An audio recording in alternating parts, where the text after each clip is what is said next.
바울은 회심하지 않는 유대인과 복음의 말씀을 들은 유대인, 예수를 믿으나 사람들의 전통과 관습에서 벗어나지 못하는 미숙한 성도들, 예수의 말씀만을 쫓아 살려는 순전한 성도들이 혼재한 예루살렘에서 돌로 쳐 죽임을 당할 뻔하지만 죽지 않고 천부장이 바울을 결박하여 영내로 끌고 갑니다. 바울은 끌려가면서 천부장에게 헬라말로 군중들에게 말을 할 수 있도록 부탁을 합니다. 천부장은 바울이 헬라어를 한다는 것과 바울이 다소시의 시민이라는 사실을 알고 말하도록 허락을 하자 자기를 치려던 유대인들에게 히브리어로 말하기 시작합니다. 1절, 부형들아, 내가 변명하는 것 같지만 내 말을 들어달라고 부탁합니다. 바울의 죄는 성전을 모독하고 율법을 폐기한다는 예수님과 같은 죄목입니다. 2절, 바울이 히브리어로 말을 하자 더 조용해집니다. 제가 영어로 이렇게 말을 하면 여러분이 못 알아듣기 때문에 더 이렇게 이게 갑분사죠, 갑분사. 지금 이 갑분사 분위기. 갑자기 분위기가 쌓여지는 뭐 그런 것입니다. 바울은 반대로 자신들이 알아들을 수 있는 히브리어를 하자 오히려 더 조용해지고 있습니다. 바울이 히브리어를 못할 것 같았는데 이 양반이 갑자기 히브리어로 아주 유창하게 그들에게 말을 하니까 더 조용해지고 있다, 이렇게 이야기하고 있습니다. 3절, 바울이 자신의 출생과 교육 배경, 하나님에 대하여 이야기를 하게 됩니다. 바울은 유대인이고 길리기아 다소라는 대도시에 태어나고 이 성에서 자라 가말리엘의 문화에서 공부하고 조상들의 율법의 엄한 교훈을 받았고 모든 유대인보다 하나님께 대하여 열심히 있는 자라고 자신을 소개합니다. 오늘날로 치면 서울에서 태어나고 서울에서 자라 서울대 들어가 공부하고 독실한 기독교인의 자녀로 살았다라고 말하는 것과 같은 것입니다. 주일 예배도 드리고 새벽 기도회도 가고 수요 예배, 금요 기도회도 다 갔다라고 말하는 것입니다. 이해되시나요? 네. 영화 범죄와의 전쟁에서 최민식이 막 너그 서장하고 밥도 먹고 막 사우나도 하고 막 다 했어 말하고 말하는 것 같습니다. 뉘앙스가 좀 비슷한지 모르겠지만 어쨌든 바울은 매우 독실한 유대인이라는 것입니다. 다 했다는 거죠. 다. 예. 새벽기도도 가고 그 당시에 유대인들이 할 수 있는 모든 것들을 다 했다, 이렇게 이야기하고 있습니다. 비유가 좀 적절하지 않죠. 예. 비유가 아주 적절하지 않지만 어쨌든 이어집니다. 4절, 바울은 예수를 믿는 사람들을 박해하여 사람을 죽이기까지 하고 남녀를 결박하여 옥에 넘겼었다고 합니다. 집사 스데반이 죽어갈 때 바울도 함께 있었고 주도했었던 것입니다. 사람들의 정인으로 옷을 맡았기 때문에 매우 가까이에서 죽어가는 스데반을 본 것입니다. 5절, 이 일은 대제사장과 모든 장로들이 내 정인이다 라고 말합니다. 바울은 또 다메섹 형제들에게 가는 공문을 받아가지고 거기 있는 예수 믿는 사람들을 잡아다 결박하여 예루살렘으로 끌어다가 형벌을 받게 하려고 갔었다고 말합니다. 바울의 다메섹 가는 길에 대한 회상을 시작한 것입니다.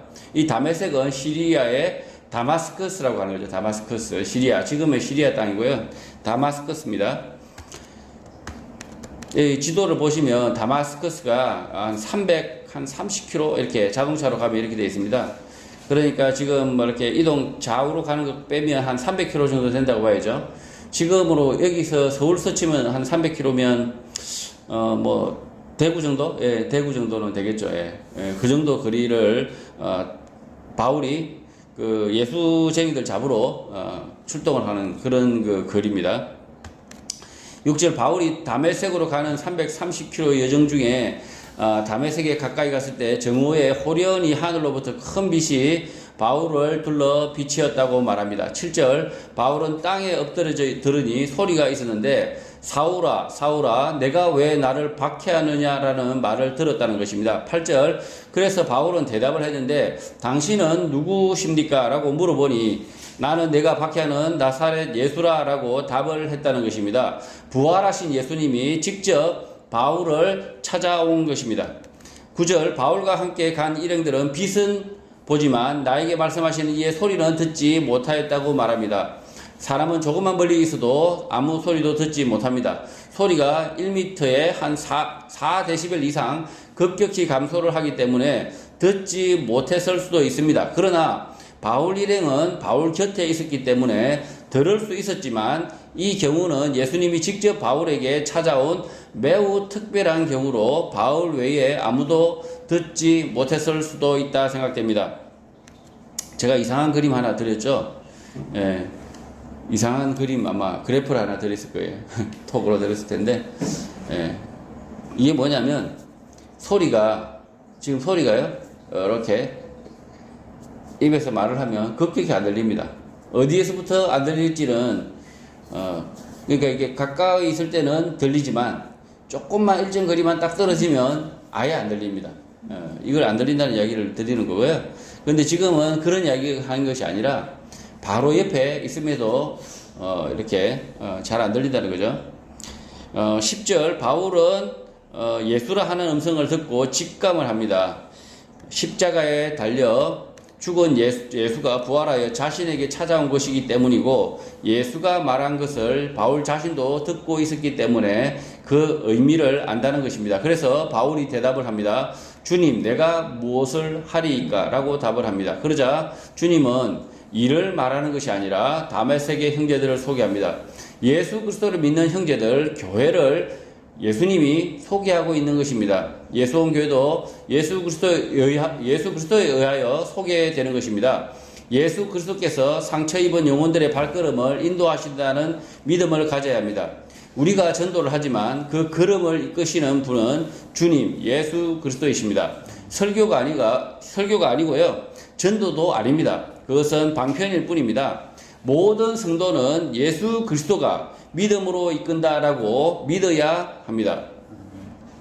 우리가 이제 그래 전도를 하지만 실제로 그 걸음을 이끄시는 분은 누구냐면 예수 그리스도라는 거죠. 이 사도 바울에게 다메섹의 교회를 소개하는 것처럼 누가 이끄셨냐? 예수 그리스도가 이곳에 자기 구원받을 백성을 이끌어 주신다라는 것입니다. 그러면 전도와 우리가 전도하는 것은 무엇이냐? 우리는 도구일 뿐이라는 거죠. 예수 그리스도의 도구일 뿐이고 실제로는 우리의 행위가 그 사람을 구원하게 하는 것이 아니다. 예수 그리스도께서 구원하게 하신다라는 것을 믿어야 된다는 겁니다. 11절 바울은 빛의 광채로 말미암아 볼 수 없게 됩니다. 강한 빛을 보면 오늘도 소경처럼 앞을 보지 못하게 됩니다. 바울은 사람들의 손에 끌려 다메섹으로 들어가게 됩니다. 12절 율법에 따라 경건한 사람으로 거기 사는 모든 유대인들에게 칭찬을 듣는 아나니아라 하는 이가 13절 내게 와 곁에 서서 말을 하는데 형제 사울아 다시 보라라고 말했는데 즉시 그를 쳐다볼 수 있었다고 말합니다. 14절 아나니아는 또 말을 합니다. 우리 조상들의 하나님이 너를 택하여 너로 하여금 자기 뜻을 알게 하시며 그 의인을 보게 하시고 그 입에서 나오는 음성을 듣게 하셨으니 15절 내가 그를 위하여 모든 사람 앞에서 내가 보고 들은 것에 증인이 되리라 라고 말을 합니다. 의인 예수의 음성, 예수 그리스도의 증인에 대한 말입니다. 바울은 예수 그리스도의 십자가 구원 사역의 특정함을 받은 사람, 언약의 한가운데 있는 사람입니다. 지금 바울이 우리가 똑같은 사람이 아니라는 거죠. 뭐냐면 예수 그리스도께서 십자가에서 달리하셨던 것처럼 바울은 이 십자가의 부활의 복음을 전하기 위해서 하나님이 특별히 정한 사람, 아주 특별하게 정한 사람, 모세와 같이 특별히 정한 사람이라는 거죠. 그래서 이 바울 사도가 그냥 흔한 사람이 아니었다는 거죠. 예수 그리스도께서 직접 바울 사도에게만 찾아가셔가지고 직접 가서 말씀하셨다는 거죠. 근데 자꾸 이 바울 사도처럼 흉내 내려는 사람이 있어요. 자기한테 막 예수님 찾아온다고 맨날 이야기하는 사람들이 있는데 그렇게 생각하시면 정말 곤란합니다. 하나님께서 이 복음 구원 사역을 위해서 특별하게 정한 사람은 이 바울 사도밖에 없다는 거죠. 이 히브리 백성들을 이끌어내고자 하나님께서 딱 정하신 사람은 모세 한 명이라는 거죠. 둘이 될 수 없다는 거죠. 그렇게 그러면 우리는 누구냐? 우리는 그 모세와 바울의 그 설교들을 듣고 우리는 하나님을 아는 구원받은 백성이다. 그렇게 생각하면 아무 문제가 없는 겁니다. 바울 흉내 내면 안 되는 거죠. 16절 아나니아는 바울에게 권면을 합니다. 일어나 주의 이름을 불러 세례를 받고 너의 죄를 씻으라 라고 말합니다. 다메섹에서 바울은 형제들과 함께하며 회당에서 말씀을 전하다 쫓겨나게 됩니다. 17절 후에 바울은 예루살렘으로 돌아와서 성전에서 기도할 때 황홀한 중에 주님께서 바울에게 피하라고 말씀을 하십니다. 18절 바울이 보니 주님께서 말씀을 하시는데 속히 예루살렘을 떠나라고 말합니다. 그들은 바울이 예수 그리스도에 대하여 증언하는 말을 듣지 않을 것이다 라고 주님이 말했다는 것입니다. 19절 그래서 바울이 답을 합니다. 내가 주를 믿는 사람들을 가두고 각 회당에서 때리고 20절 주의 정인 스데반이 피를 흘릴 때에 내가 곁에 서서 찬성하고 그 죽이는 사람들의 옷을 지킨 줄 그들도 알기 때문에 나를 같은 편으로 알기 때문에 무사할 것이다 라고 말을 합니다. 21절 그렇게 말했음에도 불구하고 주님은 예루살렘을 떠나라고 말합니다. 그 이유는 주님이 바울을 이방인에게로 보내기로 작정하셨다는 것입니다. 복음을 전하는 사람들은 자신의 일을 정하면 안 됩니다. 주님이 주신 것을 쫓아서 해야 합니다. 이곳에서 복음을 전하고 싶더라도 주님이 부르시면 그곳에서 복음을 전해야 하는 것입니다. 무슨 이야기를 말씀을 드리는 거냐면 바울이 판단할 때는 자기가 스데반을 때려 죽이는 데까지 서 있었잖아요. 그러면 그들이 나를 같은 편으로 알 것이다. 당연히 실제 그럴 수도 있어요. 그런데도 불구하고 예수님의 뜻은 다르다는 거죠.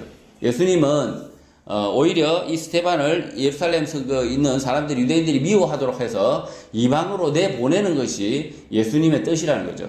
내보내서 이방인에게 복음을 전하는 것이 예수님의 뜻이다. 그래서 예수님의 뜻과 바울의 자신의 생각이 완전히 불일치하죠. 이 불일치한 상황을 예수 그리스도께서 증정해 주시죠. 그리고 바울은 자기가 고집했을 수도 있어요. 이곳에서 계속 전하려고 하지만 그 불일치한 상황이 도저히 바울을 때려 죽이려는 사람들 때문에 바울이 몰래 성문 밖에 나와서 몰래 피신을 하게 되죠. 아주 초라하게 피신을 하게 됩니다. 다소로 가게 되죠. 어쨌든 하나님의 뜻은 이렇게 이어진다는 거죠. 22절 이 말하는 것까지 그들이 듣다가 더 이상 참지 못하고 소리를 지르게 됩니다. 이러한 자는 세상에서 없애버려야 한다. 살려두면 안 된다. 죽여야 한다라고 말합니다. 23절 바울이 예수 그리스도의 전도인 이방인의 전도자로 부르셨다는 말까지 듣고 이들은 떠들면서 옷을 벗어던지고 티끌을 공중에 날립니다. 바울을 죽여야 한다는 의사표시입니다.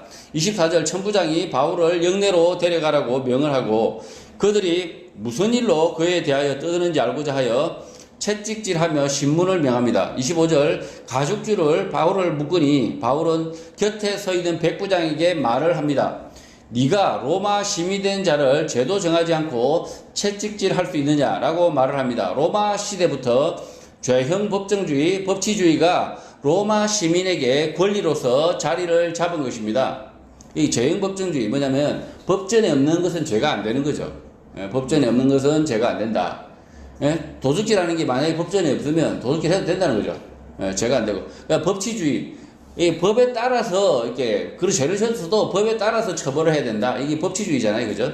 이런 것들이 로마 시민권, 그러니까 물론 로마 시민이 아는 사람에게는 적용이 안 됐어요, 이 당시에도. 로마 시민들만 적용이 되는데 이 로마 시민이 바울이 로마 시민권자죠. 26절 백부장이 듣고 가서 백부장에게 전달을 합니다. 바울 이자는 로마 시민이라고 말을 합니다. 초강대국 미국 시민권자를 대하는 한국 정찰과 비슷한 상황입니다. 외국인인데 하필이면 미국인이에요. 근데 이 사람을 뭐 체포하고 수사를 하려고 하면 그 나라의 힘을 눈치 볼 수밖에 없다는 거죠. 마찬가지로 이 로마 시민권자인 이 바울에게 백부장이 함부로 했다가 지금 혼쭐나게 생긴 겁니다. 27절 천부장이 직접 바울을 찾아와 묻습니다. 내가 로마 시민이냐라고 물으니 바울은 그렇다라고 답합니다. 28절 그러자 천부장이 대답을 합니다. 나는 돈을 많이 들여 이 시민권을 샀는데 너는 어떻게 시민권자냐라고 묻습니다. 그러자 바울 자신은 나면서부터 로마 시민이라고 답을 합니다. 29절 오늘날로 치면 경찰이 불법 체포를 한 것입니다. 이런 것을 독직 폭행죄라고 합니다. 신문하려던 사람들이 곧 그에게서 물러가고 천부장도 그가 로마 시민인 줄 알고 또 그 결박한 것 때문에 두려워했다고 합니다. 로마 시민을 법의 정함이 없이 결박하여 천부장이 자리에서 쫓겨날 수 있었기 때문입니다. 30절 이튿날 천부장은 유대인들이 무슨 일로 그를 고발하는지 진상을 알고자 하여 그 결박을 풀고 명하여 제사장들과 온 공회를 모으고 바울을 데리고 내려가서 그들 앞에 세우게 됩니다. 이 바울은 뜻하지 않게 부흥집회 자리를 얻은 거죠. 이렇게 해서 바울이 이렇게 말을 하게 되는 거죠. 바울은 자신의 이방인의 전도자로 복음을 전하는 일은 다 했다라고 생각했고 가르쳐 지키는 그 일은 바울의 제자들이 할 것이기 때문에 자기 형제들, 자기 친척들이 있는 예루살렘으로 돌아온 것입니다. 이제 바울은 자신의 마지막 바람인 유대인들에게 복음을 전하는 일만 남은 것입니다. 바울은 그 일을 꾸미지 않았음에도 불구하고 많은 사람들이 공회로 소집되어 바울의 말을 듣게 된 것입니다. 성도 여러분, 우리는 주어진 자신의 삶을 살다 보면 예수 그리스도의 복음을 전하는 자로 세워질 것입니다. 말할 자리에 오를 것이고 들을 사람들도 있을 것입니다. 그때 여러분이 간직했던 예수 그리스도의 복음을 전하면 되는 것입니다. 듣고 믿지 않는 자들은 예수가 부르는 사람이 아닙니다. 걱정하지 않아도 됩니다. 믿고 회개하여 주님이 부르신 자들을 교회 성도로 받고 그들과 함께 예수 그리스도의 말씀을 가르치고 함께 지켜가는 삶을 살면 되는 것입니다. 이러한 삶이 여러분에게 찾아오길 주님의 이름으로 축복합니다.